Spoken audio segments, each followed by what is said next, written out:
አይ ጽናት፣ ምን አይነት ሰው እንደሆንሽ አላውቅም። ምን እንደምትፈልጊ እንኳን አገባኝ። ክፉ ሰው እንዳልሆንሽ አውቃለሁ። አብረን ያደር እኔ አላምንሽም ሙሴ። ሁሉም ነገር ቅጽበታዊ ነበር። ታስቀናላችሁ አለው እንጂ እኔ ሰባዘን ቆሜ ይቀር ናሆሜ እያፈቀርኩሽ አለመፈቀሬ ከበደኝ ሲል ነበረ ጥያቄውን ደግሞ ለመራዊት ያቀረበላት። ታዲያን ስላት መራዊት መለየትን ሳስብ ፈራሁ ስትለው ነበር።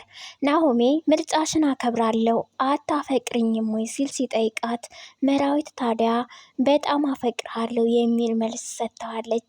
ናሆሜ አሁን ላይ እጅጉኑ በጣም ደስታ ለሱ አሁን ላይ በእጁ ናት።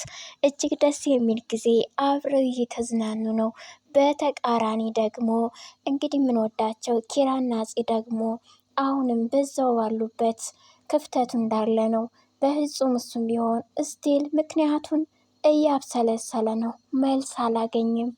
ሰላም እንዴት ናችሁ? ውድ የሮክሰን ቲዩብ ተከታታዮች፣ ለዚህ ቻናል አዲስ የሆናችሁ ቻናሉን ሰብስክራይብ፣ ቪዲዮን ደግሞ ላይክ፣ ሸር በማድረግ ቤተሰብ ሆኑ ላለሁ በተወዳጁ ጽናት ድራማ በክፍል 53 ዛሬ ይዘን መጥተናል። እንግዲህ እንዳያችሁት መግቢያው ላይ ሁለታቸው እጅግ ደስ የሚል ጊዜ እያሳለፉ፣ በተቃራኒው ደግሞ ኪራና አፄ ደግሞ ተከፍተዋል። ቅናት ቢጤም አድሮባቸዋል። እንደው ምን መግቢያው ላይ እንዳያችሁት ኪራ ምን አለ? አስቀናችሁኝ፣ እኔማ ቁሜ ልቀር ነው የሚል መልእክት እያስተላለፈ ነው። ታዲያ ለምን ቁሞ ይቀራል? ፂም ቢሆን ይህን ሲል የሆነ ነገር ተናግራለች። አሁን ላይ የሁለታቸው ጊዜ ማሳለፍ ሳትነግራቸው ስለወጣች ለጽናትና ለኪራ ሀሳብ ሆናባቸው ነበር። የት ሄደች ወዴት ሄደች ስልኳም አይሰራም ነበርና የአዲስ ፍቅር ነገር ትዝም አላልባት። እነሱ እንግዲህ ከምትወደውና ከምታፈቅረው ከናሆሜ ቤት እልል ብላ ገብታለታለች። አሁን ላይ ቤት ውስጥ ደስ የሚል ጊዜ እሱም እየተንከባከባት ተመልክተናል። የት ሄደች እያሉ ታዲያ ሁለቱም ተጨንቀው እንደውም በተቀመጡበት ነበር አዳራቸውንም ሶፋ ላይ ያደረጉት። ታዲያ በማለዳ ተነስቶ አሁን ላይ ግን እኔ እኮ መጥፎ ሰው እንዳልሆንሽ ጠንቅቄ አውቅሻለሁኝ ጽናትዬ፣ ግን ደግሞ ጸባይሽ የተቀያየረበት ሚስጥር አልገባኛል እንጂ ሲል ተመልክተነዋል። መራዊትም እንግዲህ ወደ ቤት ተመልሳ መታ ለፂ የተፈጠረውን ነገር ልትነግራት ሰፍ ብላለች። ጽናትም ተጣልቼሻለሁ፣ የት ሄደሽ ነው ስልክሽ ማይሰራ ተጨነቅን እኮ ስትል ከማጋ እንደነበርኩ ስታቂ ደግሞ ትታረቅኛለሽ አትጣየኝም ብላለች ደስ በሚል ፈገግታ። እምሩ ይቅርታ ግን ባለመደወሌ ጊዜ አጣሁኝ የአዲስ ፍቅር ነገር እያለቻት ነበር። ጽናት በሁኔታው ግራ ተጋብታ ምን ለማለት ፈልገሽ ነው ከማጋ ነበርሽ ስትል ጠይቃታለች። ታዲያ ከናሆም ጋር ነበርሽ ወይ ብላ ስትጠይቃት አዎ ብላታለች። ጽናት እንኳን ደስ ያላችሁ በጣም ደስ የሚል ለእናንተን የተደሰትኩ ብላ አቅፋታለች። ታዲያ ወደ ቤትም ግብዣ እንደሚያደርጉላቸው እየተናገረች ነው አሁን ላይ። ስለዚህ ቤታችሁንም በደንብ እንጎበኛለና እያለች ጠይቃት በሚገባ ብላታለች መራዊት። ከዚህ በኋላ እኮ ቤቱ የኔ ነው ብላታለች።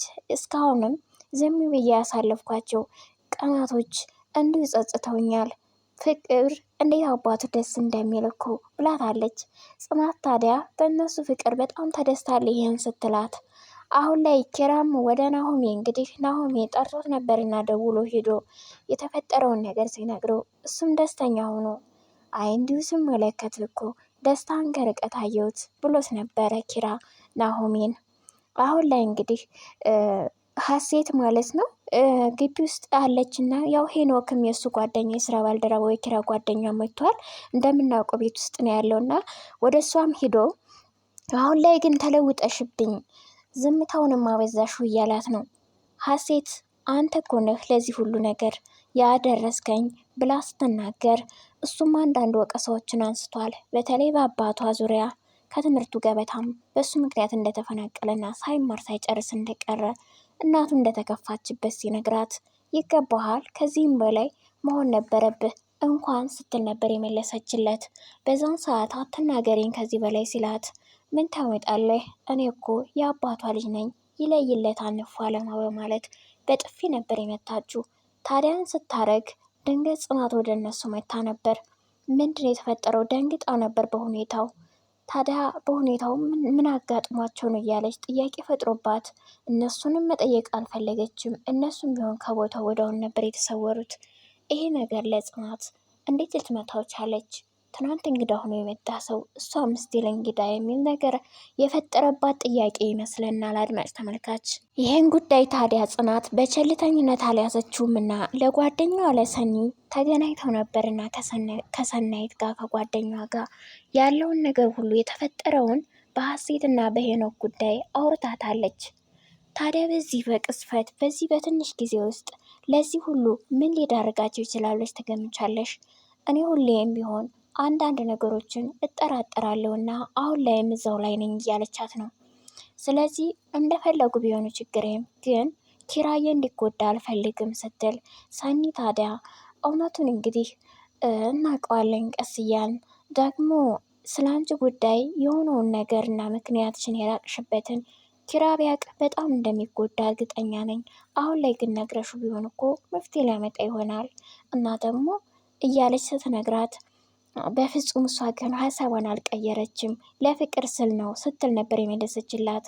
ታዲያ ራስ ወዳድነት በሞላበት ዘመን ራሽን ለሰው መስዋዕት ማድረግሽ እንዴት ቻልሽበት? እያለችም ስትጠይቃት ይሄ እንግዲህ ግዴታ አንዳንድ ጊዜ ከራሳችን በላይ ለሰዎች መኖር እንዳለብን ይሰማኛል ስትል የመለሰችላት። አሁን ላይ ሰኒ ኪራ ቢሰማ አንቺን በእርግጠኝነት ይህን እውነት ካወቀ አሳምኖ የትዳር አጋሩ እንደሚያደርግሽ አልጠራጠርም ስትላት፣ ጽናት ግን ኪራን ማግባትን ያልጠላም ግን ደግሞ በፍጹም ራስ ወዳድ መሆን አልፈልግም፣ አባቴንም ሆነ ኪራን በእኔ ምክንያት በፍጹም እንዲጨናነቁብኝ አልፈልግም ስትል ነበረ የነገረቻት ማለት ነው። አሁን ላይ በውሳኔ በፍጹም አልጸጸትም እያለቻት ነው ለጓደኛዋ ጽናት ማለት ነው። እና ታዲያ ጓደኛዋን ቢሆን እንደዚህ የፍቅር ህይወት መጀመር ግንኙነት እንደዚህ ከተቃራኒ ጾታ ጋር የፍቅር ግንኙነት መጀመር በጣም እንደምትፈራና እጎዳለሁ ብዬ ስለማስብ ከዛ ነገር ላይ እኔ ምንም ተሳትፎ አላውቅም አላደርገውም እያለችም ሰምተናታል ሰኒ ማለት ነው። እንግዲህ በሌላ በኩል ሁሉም ሰብሰብ ባሉበት ለግብዣው በተጠሩበት ቤት ሂደዋል። ታዲያ ሁሉም ስለ መራዊት ሙያ እያደናነቁ ባሉበት ኪራ ግን ታስቀናላችሁ፣ አስቀናችሁኝ፣ እኔ ግን አለው እንጂ ስበያዝን ቁም የልቀር የሚል አባባል ተናግሯል። ሰኒም ታፍ ታፍ በልና ፈለግ ፈለግ አርግ እንጂ ዞር ዞር ብለህ ስትለው ነበር። ሀሴትም እንዲሁ ለምን ቁመህ ትቀራለህ? ይህን አባባል እንዴት ትጠቀማለህ? ፍቅር እኮ መታደል ነው። ስለዚህ አንዱ ሲሰብርህ አንዱ ደግሞ ይጠግንሃል። እንደዚህ አይነት አስተሳሰብ አይኖርህ። ልብህን ክፍት አርግ አንተ በፈለግክበት ሰዓት የሚል ስትመልስለት፣ ኪራ ግን እናንተ እንደምታስቡት አይደለም ፍቅር ጣፋጭ ይመስላችኋል አይደል? ስቃይ ያለበት ደስታንም ያሳጣል፣ ብቻ ብዙ ብዙ ነገሮችን እያለ እንዲሁም ፍቅር የሰው የበታችነት እንደሚያደርግም ሲገልጽ፣ ጽናት ደግሞ ይሄን ሀሳቡን ተቃራኒ መልስ መልሳለታለች። ፍቅር ከፍ ያደርጋል እንጂ ዝቅ አያደርግም፣ ስለዚህ እንደዚህ አትበል ስትል፣ ኪራ ታዲያ ምን ሊበላት በማስመሰል የውሸት እንደዚህ ነው ብዬ አንድን ሰው የፍቅር ማዕበል ውስጥ እንዲገባና እንዲዘፈቅ ማድረግ ትችላለህ ያልሽ ነው አይነት ነገር ሲነግራት፣ ጽናት ሁሉም ሰው አንድ አይደለም፣ አንዱ ሌላኛው መልስ ሲሆን አንደኛው ደግሞ ጥሩ ነው። ስለዚህ በአንድ ሰው ሁሉንም የሆነ ጀጅመንት ወይም የሆነ ፍርድ መስጠት አይቻልም አይነት ነገር ብለዋለች። ኪራ አሁን ላይ ታዲያ ሁሉንም እንግዲህ የሆነውንም ያልሆነውንም ልቀበል ማለት ነው አመስገኝ ሲል፣ ጽናት አዎ ያልሆነልህም ሰው ያልሆነውም አንተ ያሰብከው ምናልባት ለመልካም ሊሆን ይችላል የሚል መልሳለታለች። በዛ መሀል ብዙ ነገሮችንም እየተነጋገሩ ሰምተናቸዋል። በኋላም ቢሆን አንቺ ብዙ ነገሮችን ሲናገር እኔ ነኝ ብለህ እኔም በግልጽ ለምን አትናገርም እያለችው ነበር ራሱ።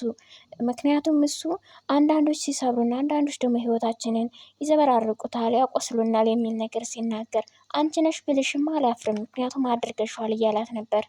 በእርግጥ እንግዲህ ጽናት ይህን ነገር ሲላትም ያን ያክል እዚህ ቦታ እንደሆን ካልፈለግክም ልውጣ እንዲ እያለችው ነበረ። ታዲያ እሱ ለማንኛውም የራሴን ችግር እያወራው ጓደኞቼን ደግሞ እንዳላስከፋቸው ብሎ ተነስቶ ወጥቶ ሂዷል። እንግዲህ በሌላ በኩል ያየ ነው ጽናት እንግዲህ አሁን ላይ በጣም እየተንከባከበሽ ነው መራዊትዬ፣ ደስ የሚል ህይወት እያሳለፍሽ ነው ብላታለች። ፍርሃትሽን መተውሽ ጥሩ ስትላት እንደሚንከባከባት እና ደስ የሚል ላይፍ ከሱ ጋር እያሳለፈች እንደሆነ እና ፍርሃቴን መተው እጅግ በጣም ጠቅሞኛ ስትል ገጻላት። አንቺ ግን አሁን ላይ ኪራን በራስሽ ክፍተት ልታጩ ነው እያለቻት ነው። ታዲያ ቢሆንም እሷ ግን መልሷ የሚሆነው በፍጹም ያው መሆን ስላለበትና ለሰዎች ደስታ ደግሞ ስል ነው ስትል ነው የመለሰችላት። ራሴን መስዋዕት ባደረግ ለሰዎች ደስታ ብላታለች። ናሆሚ አሁን ላይ ብቻ እጅጉን በጣም እንደሚያፈቅራትና ደስ የሚል የፍቅር ህይወት ከሷ ጋር እያሳለፈ እንደሆነም ሲገልጽለት ነበር። በጣም አፍቃሪና ተወዳጅ ልጅ ፈጣሪ ሰጠኝ እያለ ስለ መራዊት ሲነግረው ኪራም ቢሆን ጽናትን እጅግ በጣም እንደሚያፈቅራት ግን ደግሞ አጣኋት በቃ ጠላችኝ እኔ እየወደድኳት ምናልባት የቤቲ ግፍ ይሆን ሲልም ጠይቆት ነበር። ምን ማለት ነው ቤቲ ከመቼ ወዲህ ሴት ሆና ነው የእሷ ግፍ የሚሆንበት ሲል ናሆም ይመልሶለታል። ታዲያ አሁን ላይ ምንም ቢሆን ወንድ ልጅ በፍቅር ያብዳል፣ ሴት ልጅ ግን አበደ ሲባልም አልሰማም። ተዋት የእሷን ጉዳይስ ዝም ብለ አስመስላ ነው እንጂ እያለው ነበር። ታዲያ ኪራም አይ ቤቲ ሴት አይደለችም ሲለው እሱ ግን አስመሳይ ናት፣ የሴት ባህሪ ማይቼባት አላቅም እያለ ድራማው እዚህ ላይ ነው ያለቀው። እስኪ አድማጭ ተመልካቾች አሁን ላይ የኪራና የጽናት ፍቅር ምን ሊሆን ይችላል? ምናልባት የእነሱን የናሆሚና የመራዊት ፍቅር ምናልባት እነሱን ሊታደጋቸው ይችል ይሆን? ሁለታቸውም አሁን ላይ ቅናት ይታይባቸዋል። በእነሱ የሚያደርጉት ነገር እኛም ብንሆን የሚል ነገር ያለባቸው ይመስላል። ለዚህ ቻናል አዲስ የሆናችሁ ቻናሉን ሰብስክራይብ፣ ቪዲዮን ደግሞ ላይክ፣ ሸር በማድረግ ቤተሰብ ሆኖ አብራችሁን ስለቆያችሁ እጅጉን በጣም አመሰግናለሁ።